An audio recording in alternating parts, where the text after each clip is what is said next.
de volta ao Horizonte Debate. No programa de hoje, discutimos essa faceta moderna de um velho problema, o preconceito.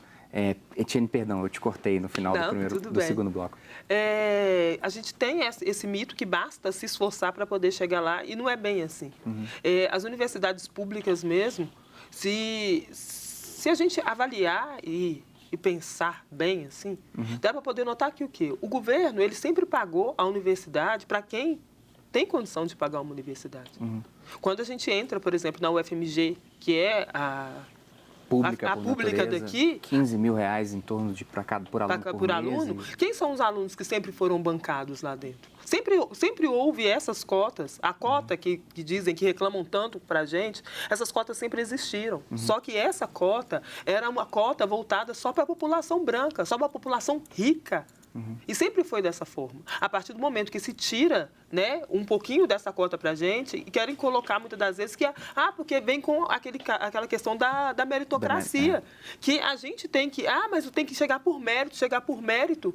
Mas que mérito é esse que eu estudo a vida inteira numa escola pública falida, né?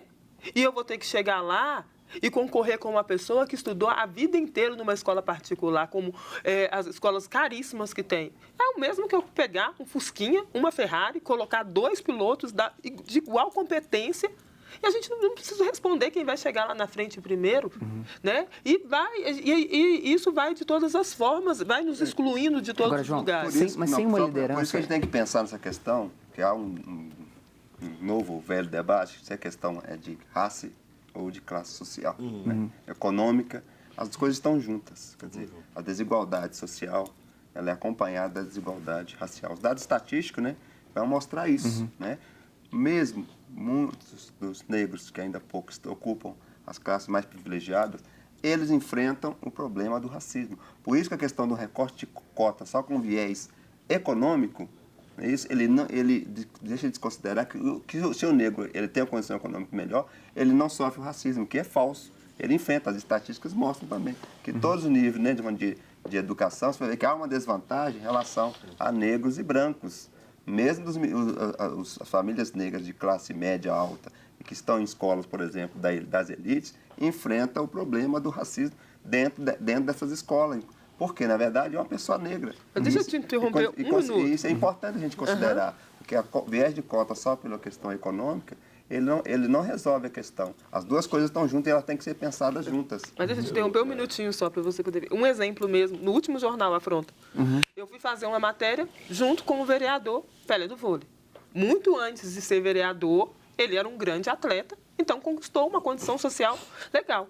Ao conversar com ele me contou que mesmo depois de ser o Pelé do Vôlei, ele chegou até ele foi comprar um carro numa concessionária, e quando ele falou que queria levar um determinado carro, a vendedora virou para ele e falou com ele que se o contra-cheque dele dava. E em nenhum momento ele pediu ou perguntou se ele precisava parcelar. Então, querer vincular igual essa questão, a questão social, a racial simplesmente, não é, porque senão os jogadores de futebol, a Thaís Araújo, a Maria Júlia Coutinho, não sofreria racismo. Agora, Etienne, João, Gilberto, falta uma liderança? Quando pensamos, né, citamos aqui Nilma, Abdias, Benedita da Silva, Paulo Paim, o celebrado ministro Joaquim Barbosa, que na ação penal 470 do mensalão do PT teve o protagonismo no Jornal Nacional, vamos pensar assim. Veremos Joaquim Barbosa presidente do Brasil um dia? Presidente do Brasil, eu mexi, por ele, fisicamente eu mexi com a Etienne, eu acho que ela não acredita nisso. Eu queria muito responder por ele. Pela forma que conduziu o Supremo Tribunal e pelos seus posicionamentos, a gente percebe que é uma pessoa que está apta ao exercício da função. Cabe a ele decidir e cabe a nós unirmos para a gente quebrar essa questão do eurocentrismo. Essa questão que vem perpetuando desde que o Brasil foi, entre aspas, descoberto. Então, a gente vai sofrer um abalo muito grande na sociedade quando conseguirmos isso. Por quê? Quando tivemos a primeira presidenta, foi um choque. A presidenta, entretanto, era da etnia dominante. Independente de ser Benedita ou ser Joaquim Barbosa, quando nós chegarmos no ápice de eleger um presidente negro, a exemplo dos Estados Unidos, podemos ter certeza que será uma grande vitória para o Brasil. E quando eu falo uma grande vitória para o Brasil, não só para a etnia negra, mas para o Brasil num todo.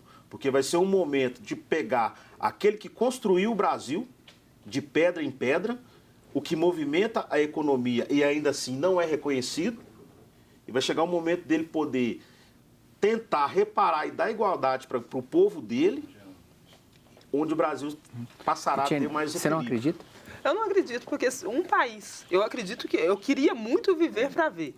Esse é um sonho meu, é minha vontade e luto para que isso ocorra. Mas eu não acredito, porque se no país onde a gente vive, as pessoas não aceitam uma jornalista negra no Jornal Nacional, em um horário nobre. De exímia competência? Né? Como esse mesmo país vai querer aceitar ver uma Benedita da Silva, um Joaquim Barbosa, né, liderando esse país? Eu não digo nem o nosso povo, que somos a maioria. Eu digo justamente os formadores de opinião. Porque a mídia, ela forma. Infelizmente, não é a escola que forma hoje. A mídia forma. Discutir a mídia é interessante porque vamos trabalhar as novelas brasileiras. Hoje fala, não, está mais democrático, você tem muitos mais negros. Mas se você perguntar, inclusive eu estudo essa semana uma outra pesquisa, que na verdade a representação do negro nas telenovelas 2%. Continua do mesmo jeito.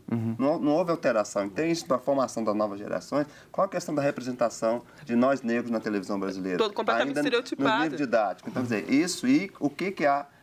E nós temos que discutir essa coisa mesmo da representação, tem que romper com isso, a representação negra na sociedade. Falta, então, líderes mais próximos? Agora, na verdade, você tem liderança. Não, líderes não faltam, não. Líderes não faltam, líderes não faltam. Quando você pegar um presidente negro no Brasil, mas não tem isso que o Cristiano estava dizendo. Como é que é a configuração da sociedade brasileira e quando isso vai acontecer? Eu acho que nós temos líderes, mas isso passa uma discussão como os partidos estão configurados, que também possuem estruturas brancas, racistas, né? Por isso que a discussão de uma reforma política partidária ela é importante para discutir, né? Para dentro dos partidos, a representação da população negra. Nós temos no campo eleitoral ainda um poder econômico que prevalece, né? E as representações negras, elas precisam, porque nós temos essa coisa da própria representação. Né? Tem várias pesquisas de apontado por que muitos negros não se elegem, são lideranças, inclusive comunitárias, sindicais, lideranças no campo acadêmico que ganharam projeção. Porque há esse conjunto de coisas que nós estávamos falando desde o início do programa, que é um dos fatores que dificultam. Né? Uma eleição de um presidente negro no Brasil, né? O que isso vai produzir do impacto? Que significa também você mexer com a estrutura e alterar a representação que nós temos. Inclusive, né, nós que estamos aqui, né, são pessoas que chegamos à formação acadêmica nas universidades.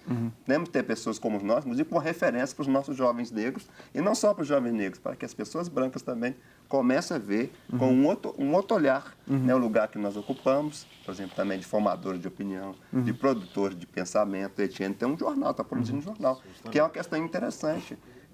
No Brasil, quantos jornais negros produzidos pela comunidade negra nós temos? Nos Estados Unidos, atualmente, são 40 a 50 jornais que a população negra nos Estados Unidos produz e que consome, fala para a população negra e também informa o país como um todo. Nós não temos um jornal sequer de produção nacional. Nós temos a revista Raça Brasil, mas a revista Raça é uma revista voltada para o público negro, mas não é uma revista com esse intuito de politizar. Eu acho que, acrescentando o que ele falou e pensando, mexer com privilégios é muito complicado. Sim. A política é um privilégio. E eles não querem ver a população lá em cima, diante de todos, para poder trabalhar com isso. Quando eu disse a questão de um presidente negro, eu vou na seguinte frase: quem acredita sempre alcança. Outro detalhe, os nossos grandes líderes, vou citar dois, Mandela, Zumbi dos Palmares, foram sonhadores. Nós temos um judiciário, um legislativo e um executivo branco. Há pouco tempo nós tivemos o chefe do judiciário negro. Por que não termos a positividade, aí conclamando até a positividade, a força e a energia dos nossos ancestrais, que foram os nossos grandes líderes, para a gente sonhar com essa possibilidade. Vamos quebrar paradigmas, romper barreiras. Mas não é impossível. Vai ser difícil? Sim. Tudo que vai ser desconstruído, entre aspas, do que foi formado, aí eu entro naquela outra palavra que eu sempre usei, eurocêntrica. Vamos acabar com o eurocentrismo e vamos buscar uma forma de pegar o que é nosso. Quando eu falo pegar o que é nosso, não é tomada de poder, é simplesmente justiça. Gilberto, Ocupar o espaço. com verdade, terno e gravata, e tendo ocupado esse espaço do office boy, do indivíduo que estava ali na portaria, com terno e gravata, alguém já teve uma postura bem capciosa? Uai, moço, você está aqui de terno e gravata? Sim, É. eu já tive de colegas que eu falo de profissão, hoje, advogados, e tive um caso interessante quando eu parei numa blitz, eu parei com o meu carro numa blitz, e o guarda já chegou, negão, sua habilitação. Tirei minha habilitação. De quem que é esse carro? Falei, olha, o documento está no meu nome. Você teve dinheiro para comprar esse carro? O que é isso? Falei, não, trabalhei para comprar o carro. Eu senti isso na pele. Então, eu estava de terno e gravata. Quando a gente falou a questão que social e econômica, isso é balela. O racismo está incutido na mente do brasileiro. Né? Então, não adianta você estar... Gilberto, eu me toco pela respiração, assim, profunda da Etienne, sabe assim? Eu me toco de Mas verdade. é uma questão da militância, é a questão do ativismo, que muitas das vezes tenta se negar isso o tempo inteiro. Igual ele falou, é balela. E realmente é uma balela que a mídia, que as pessoas que têm esse privilégio tentam reforçar como se fosse algo... quantas vezes, acredito que todos nós três aqui, mesmo não dialogando sobre isso antes, ouvimos falar que tudo isso que a gente fala, a gente se coloca no lugar da vítima, que nós somos vitimistas, assim. E as coisas não é dessa forma. João, Etienne, Gilberto, eu vou agradecer demais para um dos, na minha opinião, melhores Horizontes de Debate que a gente já gravou. Muito bom. Conversaríamos sobre casos isolados de racismo. Acho que a gente foi bem além na questão da política, do posicionamento. É a hora de conclamar agora as famílias.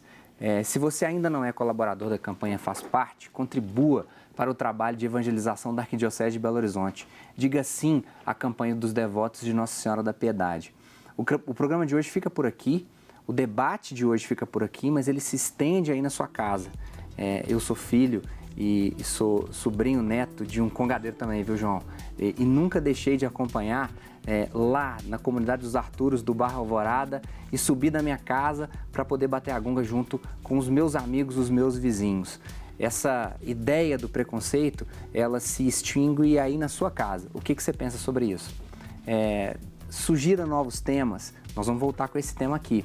E obrigado pela sua companhia. Um abraço e até o próximo programa. Tchau.